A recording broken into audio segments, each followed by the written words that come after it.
పేరండి మీ పేరు? నా పేరు రాజశేఖర రెడ్డినా. ఎక్కడ పని చేస్తున్నావు? నేను కరెంట్ ఆఫీస్లో పనిచేస్తున్నా. ఏం పని చేస్తున్నావు? విద్యుత్ బిల్ కలెక్టర్గా పనిచేస్తున్నా. బిల్లు కలెక్టర్ అంటే మంచి ఉద్యోగమేనా ఇది? ఇదే కాంట్రాక్ట్ బేస్ ఇది. హౌస్ స్టోరింగ్గా పనిచేస్తున్నా. అవుట్ సోర్సింగా? అంటే ఎట్లా ఇస్తారు వేతనాలు? బిల్లుకు 4 రూపాయలు లెక్కిస్తారు. అంటే నువ్వు రాబట్టిన బిల్లుకు 4 రూపాయలు ఇస్తారు. 4 రూపాయలు ఇస్తారు. రోజు ఎన్ని బిల్లులు రాబడతావు? రోజు కొన్ని ఒక రోజు 100 వస్తాయి, ఒక రోజు 150 వస్తాయి. 100 బిల్లులు వస్తే 400, 400 వస్తాయి. 150 ఇస్తే 600 వస్తుంది అంతేనా? అంతేనా? నెల పొడుగునా ఎన్ని బిల్లులు రాబడతావు? నెలంతా 2500 వస్తాయి. 2500 బిల్లులు అంటే నీకు 4 రూపాయల లెక్కన 10,000 వచ్చేది అంతేనా? 10,000 వస్తుంది. దాంట్లో పెట్రోల్ ఒక 3000 పోతుంది. పెట్రోల్ 3000 పోతుంది. 7,000 కాంట్రాక్ట్ ఒక 1000 పోతుంది. కాంట్రాక్టర్ 1000 పోతుంది. అంటే నీకు నెల పొడుగున పని చేస్తే 6,000.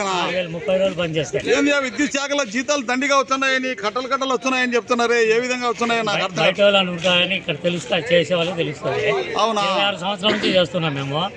26 సంవత్సరాల నుంచి 6,000 7,000 లేదంటే అబ్బా 26 సంవత్సరాల నుంచా? 26 సంవత్సరాల నుంచి పనిచేస్తున్నాం. ఏం చదువుకున్నావు? నేను డిగ్రీ ఇంకెక్కడ ఉద్యోగం చేయడానికి పోలేదా? ఎక్కడ పోలేదు. దీంట్లో పర్మనెంట్ అయితే చేసినాము.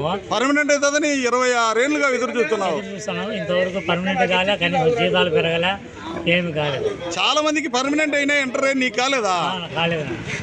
అప్పటి నుంచి ఇదే విధంగా విద్యుత్ బిల్ కలెక్టర్కి అసలు పర్మనెంటే కాలేదు ఇంతవరకు. ఇప్పుడు ఏం కోరుకుంటున్నావు? ఇప్పుడు పర్మనెంట్ కావాలనుకుంటున్నాను, లేదంటే సమాన పని సమాన వేతనం ఇవ్వాలని కోరుకుంటున్నాను. పర్మనెంట్ కావాలని కోరుకుంటున్నావా? పర్మనెంట్ కావాలని. నాకు చూసి నీకు 60 ఏళ్ళు అయిపోయినట్టుంది. 60 పడింది. ఇప్పుడు 60 పడిందంటే ఇంటికి పంపిస్తారు. ఇంకేమి ఇస్తారు? అన్యాయం.